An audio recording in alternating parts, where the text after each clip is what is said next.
Thank you, Honorable Speaker. Mr. Speaker, it is with much humility and honor that I have accepted the responsibility to lead the opposition charge in response to the debate on the appropriation bill, otherwise or more commonly known to the average St. Lucian as the budget statement or the budget address. Mr. Speaker, as I rose from my chair and moved to the lectern or podium, I was once again reminded that my presence in this august assembly of lawmakers for the past 10 years has been at the behest of the people of Dennery North.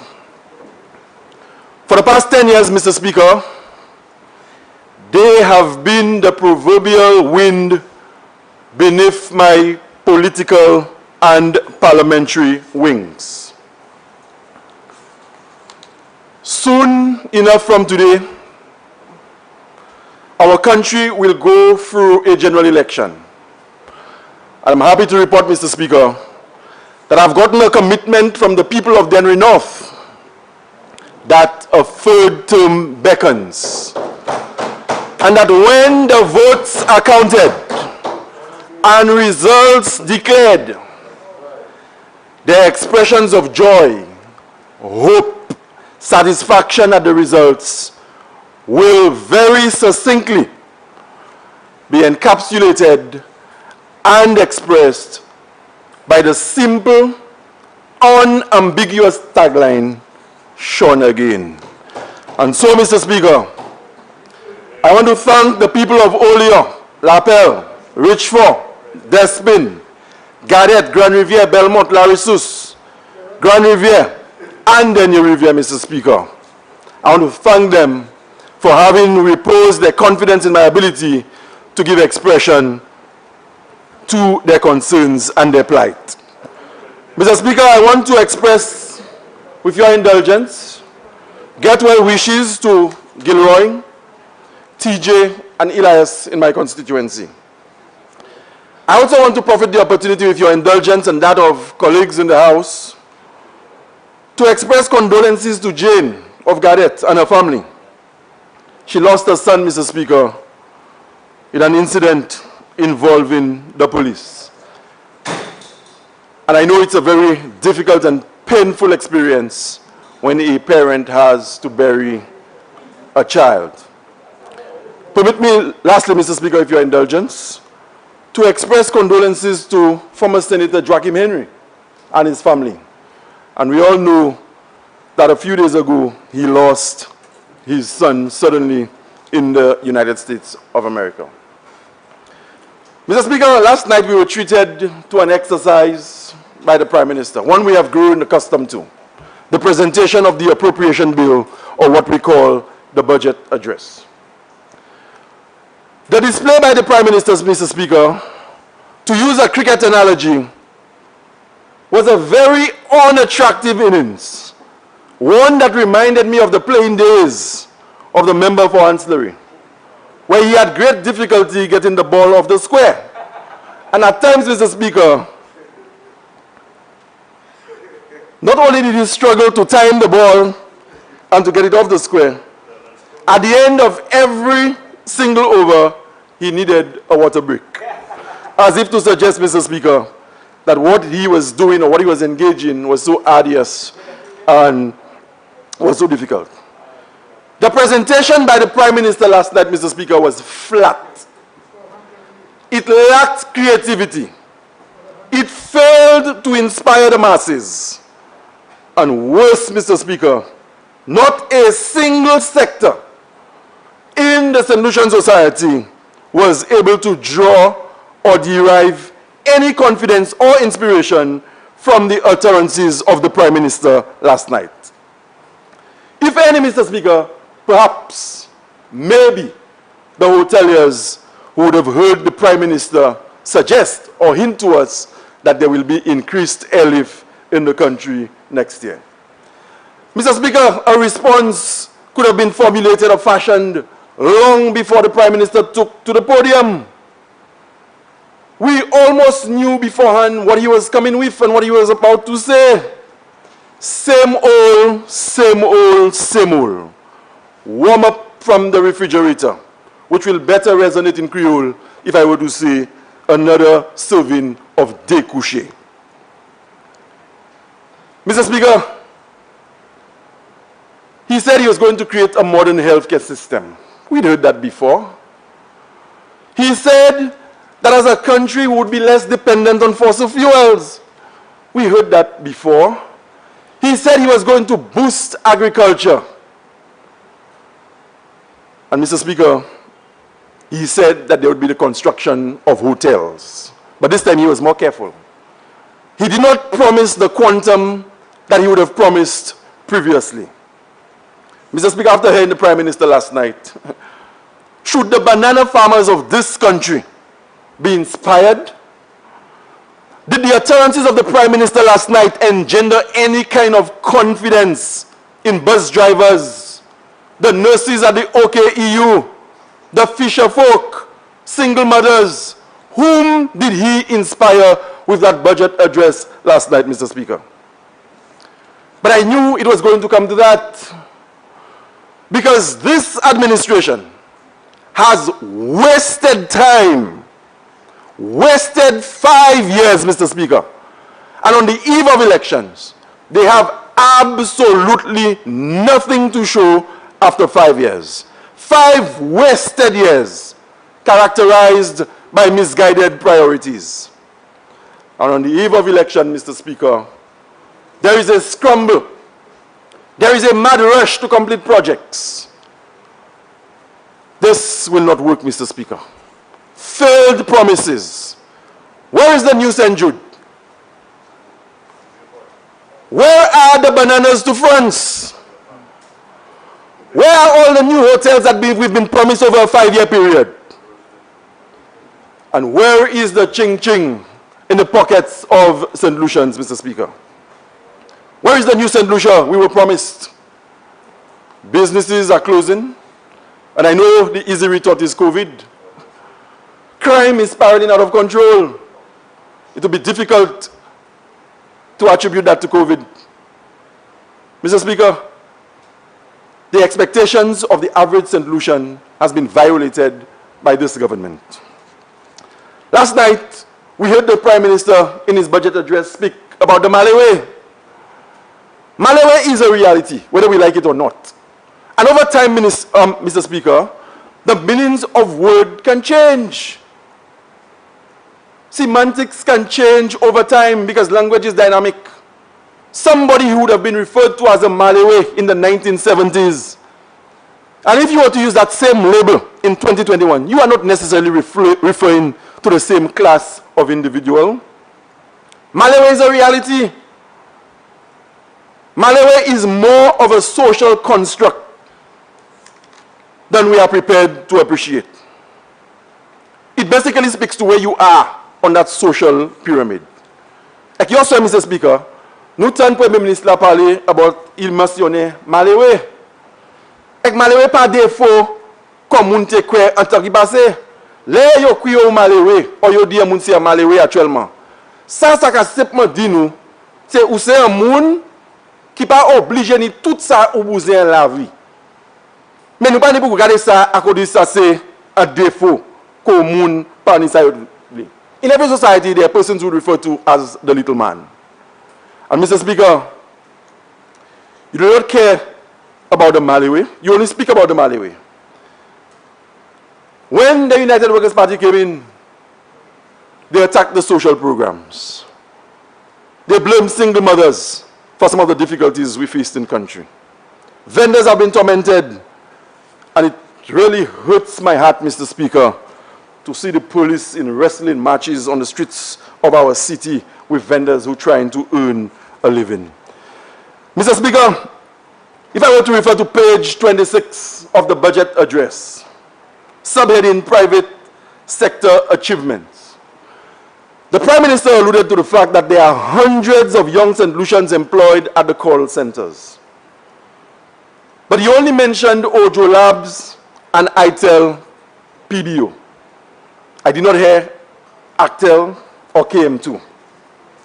I believe, Mr. Speaker, that employment created for young St. Lucians in the call center is something that all of us must support. I believe it is a good stopgap measure to deal with the chronic global problem of youth unemployment.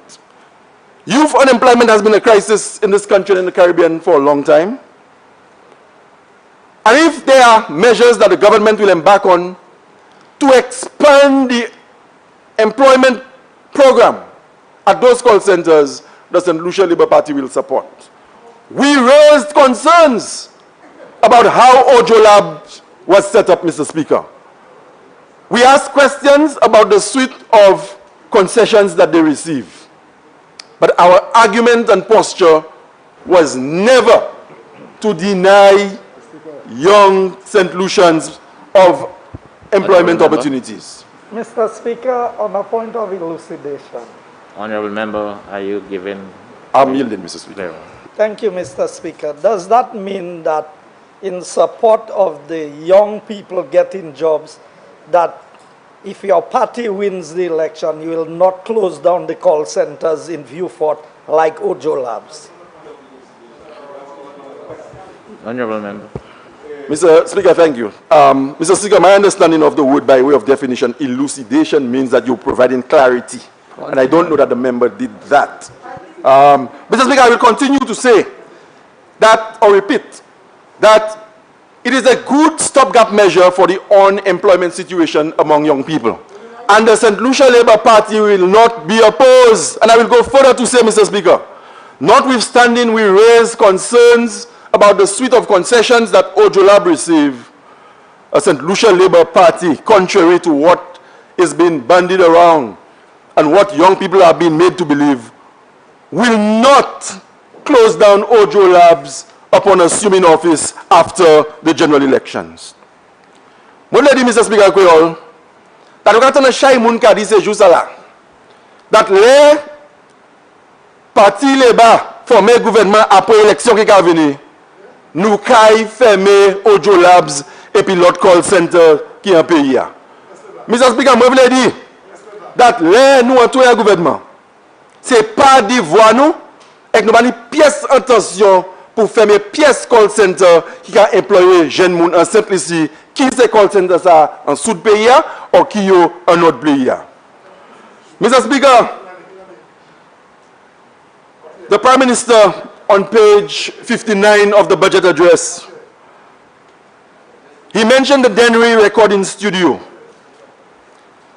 And he told this honorable house that the studio that was supposed to have been operational had been set back by COVID.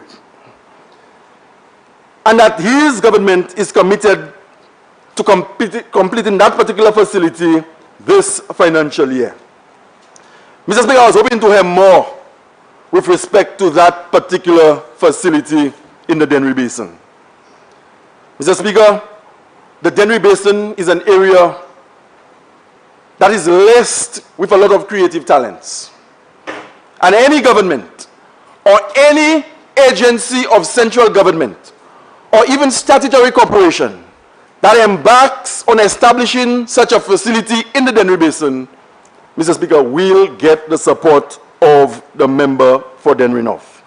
Because I have an appreciation for what avenues given to young people to express their talents can yield, not just in terms of income for the families, but how it can ameliorate the living conditions within community.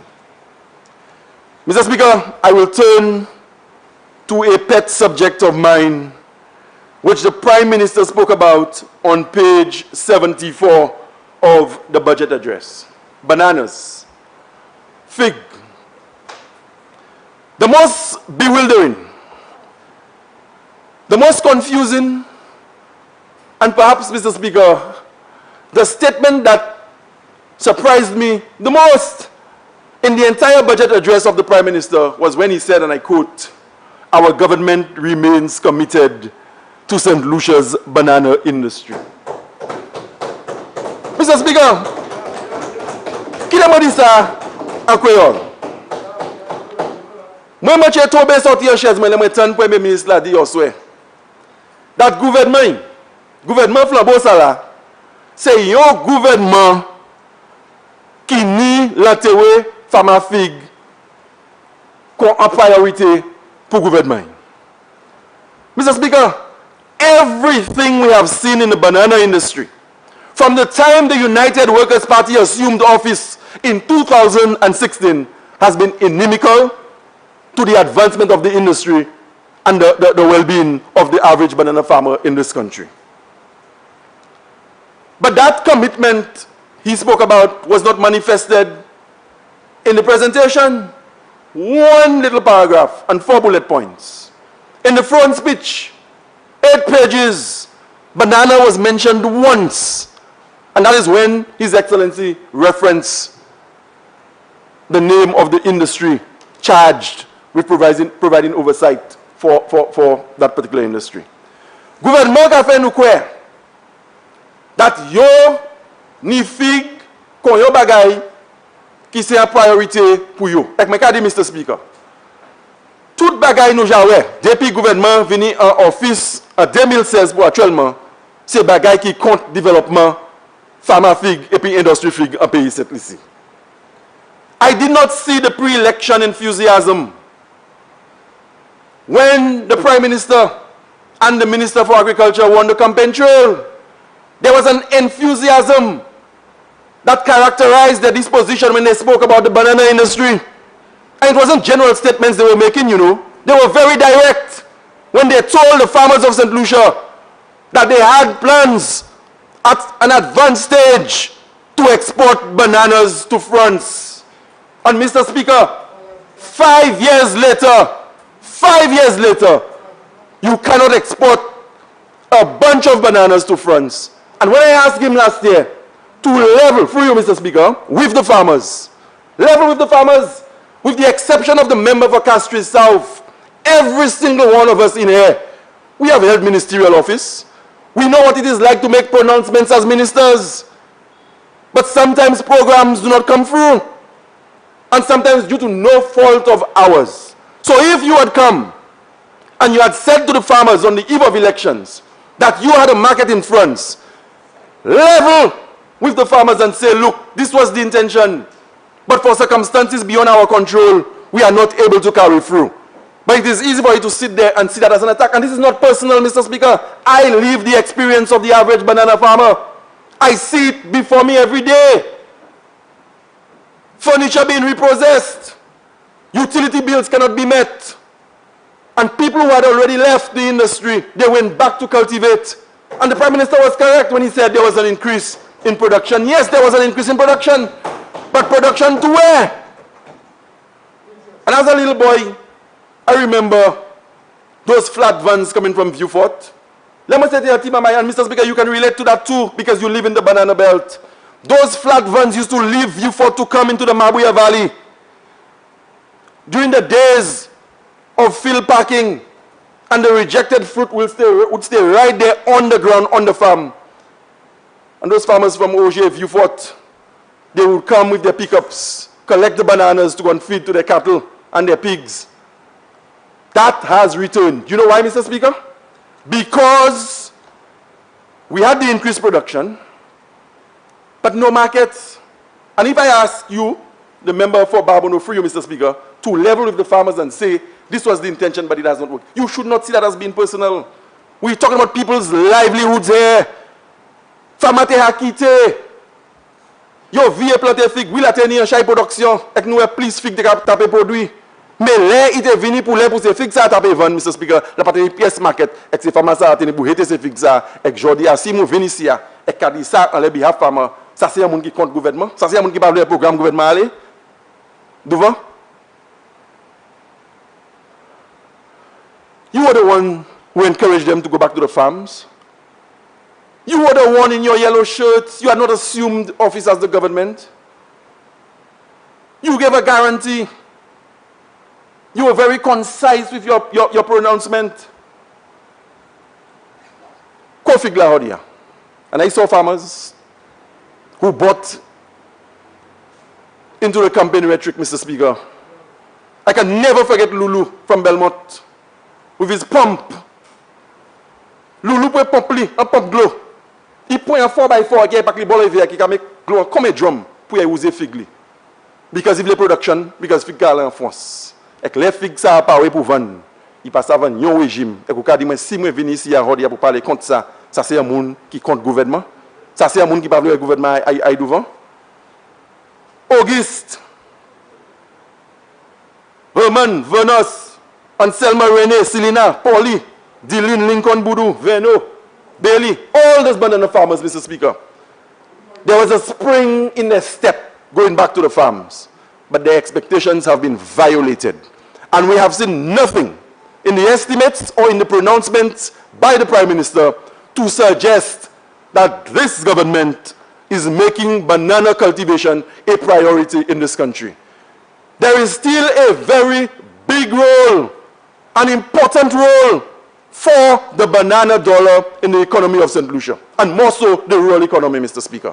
When the banana revenue comes to the community, the little shops benefit. When the banana revenue comes into the community, children go to school with their supplies. What did we see in the 5 years? Under this government, we've witnessed the demise of Winfresh. In the last 10 years, the Minister for Agriculture, member for Babono, is the only agriculture minister in this country to have sat on the board of Winfresh. This Minister of Agriculture is the only, Mr. Speaker. Même parlement pour Babono, et ministre qui a responsabilité pour agricole. C'est seul ministre agricole, en dernier 10 l'année en pays ça, qui a assis à le board Winfresh. Winfresh c'est entité et bien agency qui a responsabilité pour market fig. Et quand on with lui, Mr. Speaker, Winfresh fermé. Et qui a venu ici et puis gouvernement et dit nous, il a travaillé dans la théorie pharmaceutique. Et moi je dis Mr. Speaker, tout farmer est content pour tant yoni market neuf pour fig. Nous tous qui ici, comme on dit, comme ministre. L'année programme nous apprend un ministre nous dat nous voulons aller et faire bail puis. Et que laisser pas faute nous pas fait. Et si moi viens avec moi dou 10 farmer pour apologie avec Dio. C'est des voix pour voir fig en France. Mais on des bagailles fait et que ça pas possible encore. Ou ka ouais moi comme un monde qui compte développement industrie fig. Moi a dit Mr. Speaker, moi ça fig a fait en la vie moi et que la vie communauté a comme été. Et si moi pour dire 1000 fois moi dit c'est fig qui voit nous l'école. Allez kay go maman nous et puis go papa nous, c'est fig qui tient paille là, voltiver qui met galvanise. Et Jodia moi quoi moi en responsabilité pour faire ma fig, pas en constitution seulement, mais tout patron c'est des monde qui planter fig et puis venir ici et puis parler by farmer et que les bien farmer. Et c'est pas pour vous ouais ça à cause de ça c'est attaque alors. But he took it in bad faith, Mr. Speaker. Mr. Speaker, it's either the minister lacks the enthusiasm, well, not is either. He lacks the enthusiasm and the zest that characterize his previous tenure as minister. And there's no running away from that. As a new minister for agriculture, he had some vibes. There was some impetus. Some might argue about the results. But you could not have questioned that in the previous life as minister, he did bring a more enthusiastic demeanor to the job. But what do we see from the minister responsible for banana cultivation in this country? People are complaining everywhere about the agriculture sector, but it's not for me to speak on agriculture. But everywhere I go, as long as I continue to be the voice of the people of Denrinoff, I can never be silenced, giving expression to the plight of banana farmers. Fig fait moi, fig fait Mabouya Valley, fig fait Denny Rivière. Et tout le temps, là, il y a l'opportunité de parler about fig, je vais parler about lui, qui est content, qui n'est pas content.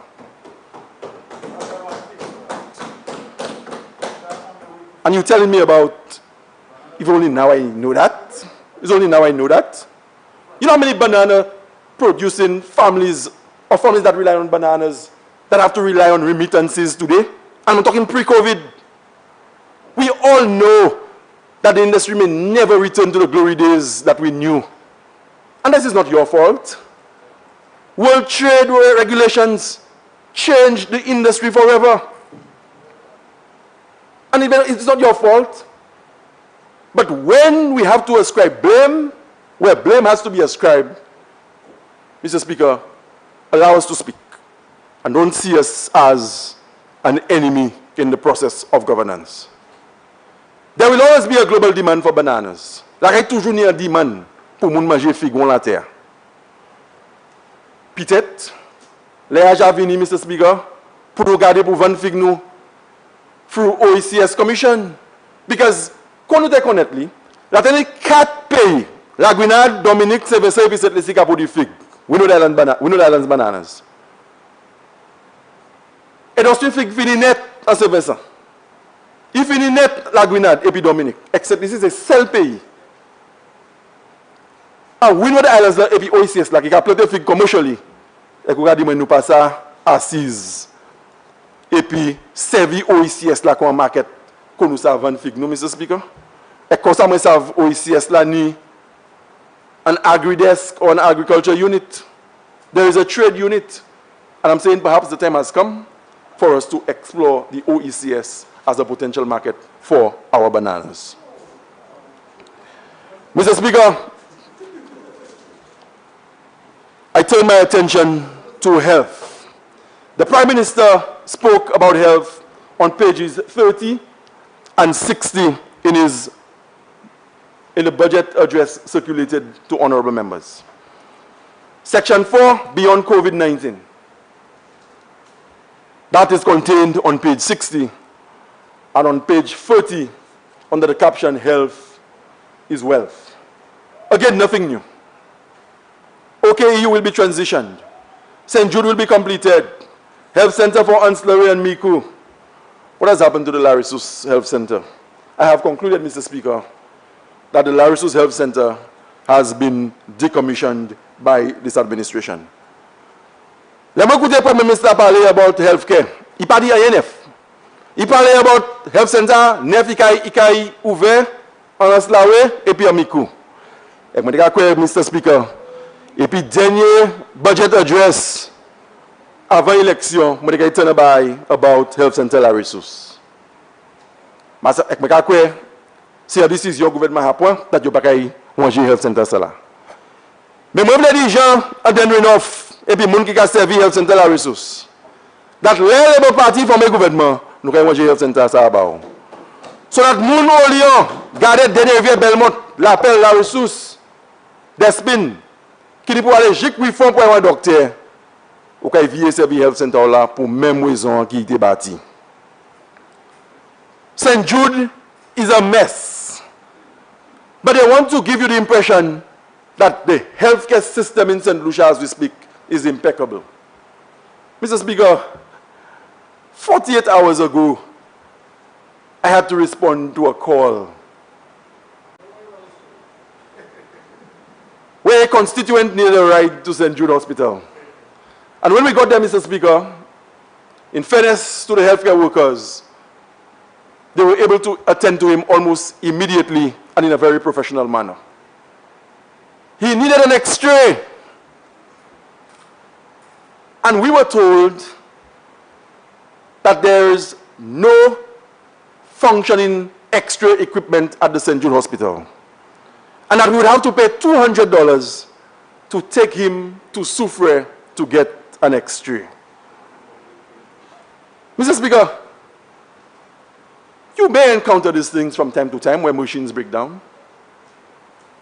But at the time that these things are happening, how can you come here and summon the courage to tell us that our healthcare system is okay? Or insinuate that much? They have played politics with the reconstruction of St. Jude Hospital. Today, we should have been occupying a brand new St. Jude hospital. But that was not a priority for you. And I'm sure the Prime Minister in his quiet moments, Mr. Speaker, has regretted the 3 years where they did not drive a single nail into the walls of St. Jude by way of continuing with the construction project. Not every St. Lucian has the luxury to hire an air ambulance when the situation gets bad. We are representatives of people, and maybe some of us in here, very few, can just call the air ambulance to move loved ones. But what about the people whom we represent in the rural parts, in Strozel, Soufre, Babono, Denry North and South, Labrie, Deriso? But they want to make us believe that everything is okay. And it pained me, Mr. Speaker, and I still have difficulty reconciling in my mind. How can you allow construction to go on at a time when you are the government in office? Night and day, construction activities are ongoing, preparing a facility for horses, but a hospital that is a few feet away, for 3 years, you will not touch it. But today, you want to pressure contractors and tell them you want it open by a certain date? It's not going to happen. So we should not be celebrating cladding today, Mr. Speaker. We should have had a completed hospital. But the government has run out of time. You have run out of time. And St. Jude, Mr. Speaker, from what I've been told by at least 2 professionals who work on the project, is that St. Jude Hospital will not be completed in time for elections. And they're very skeptical that any patient will be able to move into the new facility during the course of 2021. Mr. Speaker, I have to ask a question here today, in keeping with the pronouncements that were made by the Prime Minister with respect to health care. Mr. Speaker, on page 60, is the OKEU being privatized? And that is a legitimate question. I have been bombarded with questions and concerns by nurses who tell me that they are under pressure to sign a document where the hospital will be taken over by an entity other than the government of St. Lucia. I must admit, Mr. Speaker, I don't have all the information.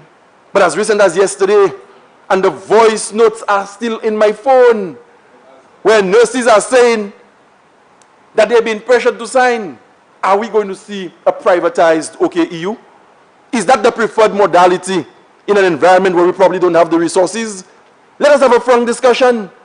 And if privatization is what you want to embrace and you see it as the solution, let us have a frank discussion. Let us have a frank discussion.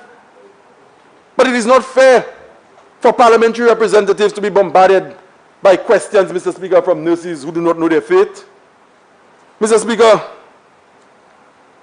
still on the healthcare and closer to home, I have in this house before asked for a 24-hour healthcare service for the Dennery Basin. Mr. Speaker, I have asked for there to be a doctor at the Dennery Hospital after midnight. Like me, you live within close proximity of, well, close enough, Mr. Speaker. And if we have an emergency, this is where we will run with our constituents. But at 12 o'clock, at midnight, the doors are closed. And if anybody has an emergency at 12:30 or 1 in the morning, you have to make the decision whether to go to OKEU or you go to St. Jude Hospital. I believe we have trained sufficient doctors in this country to have a doctor on call for the Dennery Hospital overnight, Mr. Speaker. In 2021, I don't think this is beyond us. Mr. Speaker, the Prime Minister spoke at length, although I expected more, on crime and security, page 63 of the budget address. I waited to hear something about the decriminalization of marijuana. I did not hear anything coming from him. I don't know if he has passed on that responsibility to one of his line ministers. But I was expecting to hear that bold pronouncement yesterday with respect to the legalization or decriminalization of marijuana. Mr. Speaker, on a recent radio program, I was asked my personal views on marijuana. I know that I responded to the host. Had it been up to me, or if left to me, I will go to the Bordelais Correctional Facility, and every individual who's convicted on marijuana charges, not only will I release them, but I will organize transportation to take them to their homes. I'm going to say to you all. I'm going to say to the Minister de Kapali, a budget address la, that it is Mr. Speaker, dis-nous qui plan gouvernement ni pour legalize et decriminalize marijuana. But nous ne parlons pas about ça, Mr. Speaker. Et je dis, on a un programme, on a la télévision en pays ça. Là, on m'a dit, qui position moi les marijuana? Moi dis, si décision c'est ça, moi pour faire, je vais aller Bordelais. Et puis personne qui la jole, except pour marijuana, si décision c'est ça, moi pour faire, je vais la yo. Et je ne vais pas juste la yo pour aller la caillou, mais je vais mettre des marches en place pour machine mener yo la caillou. Mr. Speaker,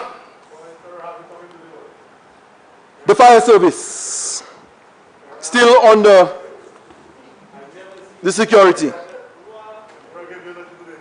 We had already gotten, Mr. Speaker, a hint from the estimates. With the paltry amount of $200,000 allocated to the fire service, Mr. Speaker, I always knew that in this budget or this financial year, there would not have been much for the fire service.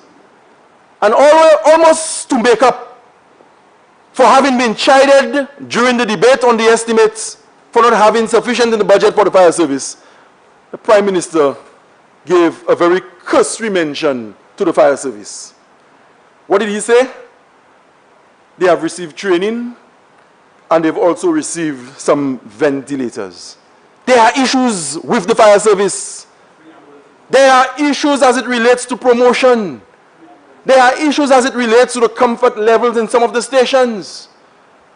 And we have made that point here before, Mr. Speaker, that when we speak of national security or the protective services, we understand that the police will be needing a lot more resources than the Bordelais Correctional Facility and the fire service. But as I said, we were forewarned with a paltry $200,000 for the fire service. Nothing that the firemen and firewomen of this country could glean out of this budget presentation that would comfort them or give them hope for the future. Mr. Speaker, still on page 63 of the budget address, the Royal St. Lucia Police Force. What is the state of security in this country today? This has been the worst 5 years for crime and security in this country for a very long time. Murders, homicides have reached record proportions.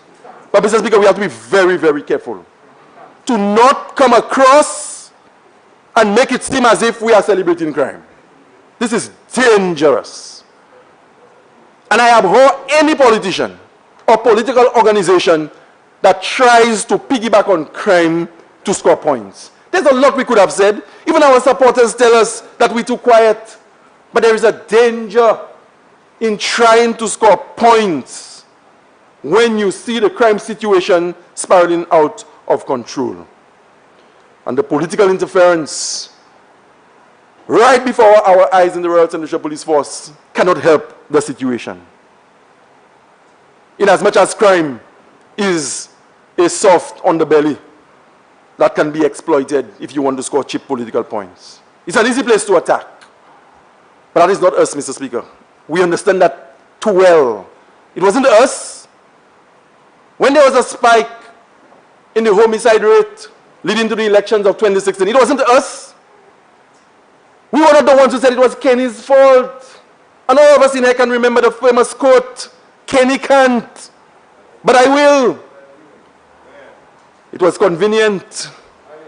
And today, Mr. Speaker, what are we seeing? Mr. Speaker, I am all for higher education in the Royal St. Lucia Police Force. And we must do everything necessary to encourage the men and women of the Royal St. Lucia Police Force to educate themselves and to reach for higher learning. It is refreshing, Mr. Speaker, to see the number of men and women in the Royal St. Lucia Police Force who have walked the halls of higher learning institutions to attain certificates, diplomas, BScs, MScs, and even PhD. We need to encourage more officers to enroll. But I want to caution that a degree and a piece of paper alone cannot and should never be the overriding criterion for promotion, as necessary as it is. Mr. Speaker, the command side of policing is equally important, if not more important, just because of the nature of the job. There has to be a balance. We must strike a balance. We do not want a police force of paper pushers, in as much as I encourage and I support more men and women of the force to get themselves qualified. We need to stop bypassing the operationally solid officers who keep the peace and fearlessly put themselves, Mr. Speaker, in the firing line for the security of this country. And because they don't have a degree, or because they don't have a diploma, they are not being considered for promotion. The time has come for us to reinstate meritocracy in the promotions process of the Royal St. Lucia Police Force. It's not vehicles they want or concessions on vehicles. Some of them don't want that. They want to be respected. They want to be appreciated for the sacrifices that they make, Mr. Speaker. And the average officer with whom I converse and I interface, Mr. Speaker, says to me that it hurts to see people whom they know, they outperform day after week after month, being politically handpicked for promotion, and they are left to languish. But I'm comforted when I hear some of them tell me, Mr. Speaker, that they will soldier on because they refuse to be defined by rank, but instead, Mr. Speaker, they will be sold by the quality of work that they produce. Too many of those men, Mr. Speaker, respond to the calls at 2 in the morning when there's a shooting, putting themselves on the line. And because they have not gone to pursue a degree, they are not being considered for promotion. This is dangerous. The presence of law enforcement personnel, Mr. Speaker, will always be a deterrent for crime. But we should never make it seem as if when the crime spirals out of control, it is the police who are responsible. The presence of the law enforcement personnel, as I said, la only police à d'un côté, Mr. Speaker, ça a d'une manière empêcher crime. Mais crime c'est pas un bagay qui c'est faute police. Crime is a social construct where you have dysfunctional families, economic hardship. These are the things that breed crime. And this is not the same as me saying that poverty breeds crime, as some persons have attempted to advance in this forum and elsewhere. Mr. Speaker, permit me to turn to sports. And even you would have difficulty finding the page in the budget address where sports was mentioned. Just a passing mention. What he said did not constitute a subheading or anything. All we've heard is facilities, but only 4. Sufremi, Kuderiso, and Denry. For 3.5 to 4 years, Mr. Speaker, I monitored the playing fields of this country, from Viewfort in the south to Grosile in the north. You should have seen the number of playing fields that were abandoned. And I have the photographs to prove that, Mr. Speaker. But today, as we get closer to the election, the grass is being cut in some areas. Not all. As we speak today, hours after the appropriation bill has been presented, there are playing fields in this country that are in a state of abandonment. Today. Mr. Speaker, those little playgrounds are equally important as the massive facilities that we are looking to develop. And we have said on this side, we are not against the improvement of sporting infrastructure in this country. I know what that can do for the development of a young person. I've benefited from it personally. Sport is a meaningful avenue through which human beings, young people, can realize their full and their true potential. And I can never stand here and be opposed to the development of sporting infrastructure.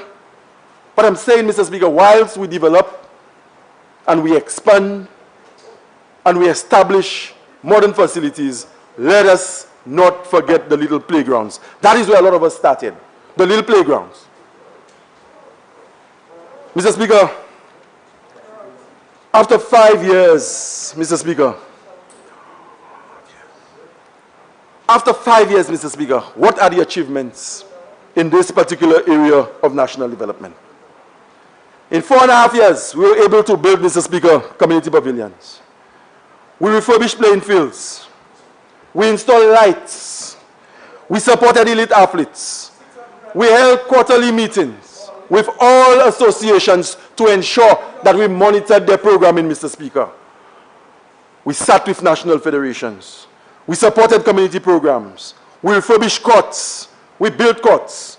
We provided equipment to association clubs and individual athletes. We brought back the school sports program that had been dormant for a couple of years. We facilitated travel for national teams and national athletes. And Mr. Speaker, in 2014, the most successful year for St. Lucia in regional and international competition. And it rivaled 1987, when St. Lucia was the champion of everything, and that even prompted an artist to sing a song. Mr. Speaker, we introduced a separate school sports awards. We provided sports scholarships to athletes in this country. And Mr. Speaker, I am proud of the stewardship that I provided to the Ministry of Youth Development and Sports. Today, when I go on YouTube and I see Julian Alfred, Mr. Speaker, winning medals at the international level for St. Lucia, Mr. Speaker, I feel proud. Larry Edward, knocking on the doors of West Indies, having been supported by the Ministry of Sports and the National Lotteries Authority, Mr. Speaker, at Kville, graduated 2 weeks ago. What about Laverne Spencer? When she had been written off, we stayed with Laverne, Mr. Speaker, and that gold medal at the Commonwealth Games will be ours to cherish for many, many years. Mr. Speaker, recently, or 2 weeks ago, St. Lucia had a very unfortunate situation where our football team had to withdraw from the World Cup. Players were hurt, officials were hurt, and we had a very irate public. It is a situation that is regrettable. But I was very disappointed, Mr. Speaker, when from the outset, the government was looking to recuse itself from the situation and absolve itself of blame and say we have nothing to do with this. Mr. Speaker, you as a government have a responsibility to provide oversight for the workings of all federations in your country, and that if any association is finding itself in difficulty and not able to give the sort of representation necessary to our country, for you, Mr. Speaker, to step in for the good of the players and the good of the game, Mr. Speaker. Mr. Speaker, permit me, how much time do I have left? You have 12 minutes. 12 minutes. Thank you, Mr. Speaker. Mr. Speaker, permit me to turn to page 61 of the budget address. And I want to speak about land rationalization and housing. Mr. Speaker, housing and land rationalization go hand in hand. And it is a critical component of the national development agenda. We have a situation in this country where it is extremely difficult for young professionals, Mr. Speaker, to acquire land and build homes for themselves at an affordable rate. In my own constituency, we are witnessing a brain drain where the university graduates and young professionals are moving to other parts of the country to get land, to build, and to set up their families. And Mr. Speaker, I'm saying that this is something we must look at very, very seriously. Housing cannot only be big homes and the development of hundreds of acres with what we call sites and services. So you have water, you have electricity, and this is our concept of housing.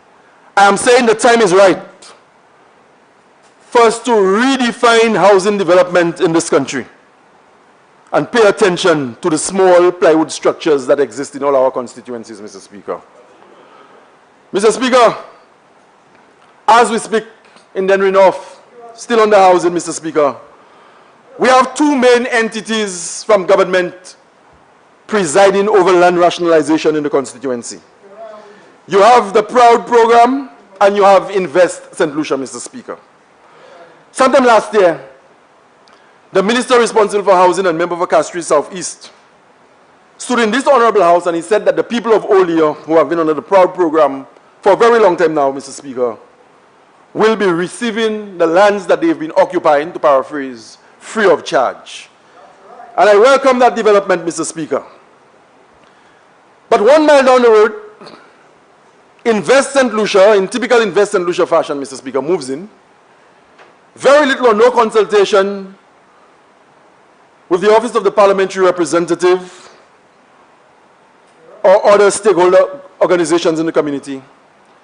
And they are telling people in some pockets of my community that after the lands have been surveyed, they would have to pay $4.50, $5, etc. for a square foot of land. And I am saying, Mr. Speaker, that I do not support that. There are other communities in this country where people have received lands for $1, for $2, and you're telling me in a post-COVID environment where you have not been able to send the bananas to France, that people in my constituency have to pay $5 and $6, Mr. Speaker, for a square foot of land? On a point of order, the member is misleading the House. I don't know. I made reference to the lands in the Olio area that is under the PROUD project. That is separate and apart from what lands that are owned by Invest St. Lucia, which is a separate entity to what PROUD is doing. So if the member is going to make a reference to myself making a statement in the House that people would get the lands free of charge, and then turning around and saying people now have to pay $4.50 for the land, he needs to differentiate, because the point was clear that it is the lands on the PROUD in the Olio area that is being considered for the residents free of charge. Thank you. Honorable Member, it is... Can I continue? Yes, but you understand what he's saying, so I don't have to... Mr. Speaker, the member was obviously distracted by his phone, because I did say that there were two state entities presiding over land rationalization. I said that last year the member stood in this house and he said that the people of Olio, under the PROUD project, would be getting the lands free. But 1 mile down the road, you have another entity, Invest St. Lucia, with no consultation, and people are being told that they will be paying $5. Did I not say that, Mr. Speaker? That is what I said. Mr. Speaker, permit me to move. How much time? Mr. Speaker, page 45 of the budget address. The first of the Prime Minister's pronouncements on energy was LED lighting and savings on electricity bill. Mr. Speaker, I am giving this government a failing grade for its non-performance in the energy and sustainable development subsector.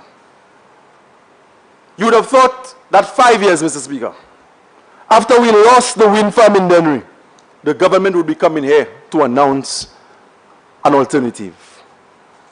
The investor, as I would have said previously, Mr. Speaker, came with his own money. We lost the project where 19,000 homes in this country would have benefited from a wind farm. It would have provided employment for people in the Dennery Basin and the entire east coast of St. Lucia. But we lost that project, Mr. Speaker. He spoke about New Zealand. He spoke about geothermal energy, sorry, Mr. Speaker. That's not new, Mr. Speaker. That's not new, Mr. Speaker. Geothermal energy is something that we've spoken about here during the reign of a previous administration. You have 5 minutes, Honorable Member. Thank you, Mr. Speaker. Solar panels and solar energy, that is not new. We were the ones, Mr. Speaker, who pioneered solar energy in this country and to underscore the value as an alternative to the use of fossil fuels. Mr. Speaker, we must stop paying lip service to renewable energy and alternative forms of energy. Mr. Speaker, the government has run out of time. And as is the case in the average football match, the fourth official has held the substitution board aloft. They wish they had more time. They wish they had worked more diligently, Mr. Speaker. They wish their priorities had been more streamlined. But unfortunately, Mr. Speaker, they have run out of time. The Prime Minister, during his address yesterday, spoke about the urgency of now. And he says that has nothing to do with elections. He has run out of time, Mr. Speaker. And like a nervous manager of a weak team facing relegation, Mr. Speaker, I can well understand why, Mr. Speaker, we've heard the uninspiring address from the Prime Minister. To the people of Dennery North, I say, Mr. Speaker, the 5 years of begging for your health center and for basic amenities are over.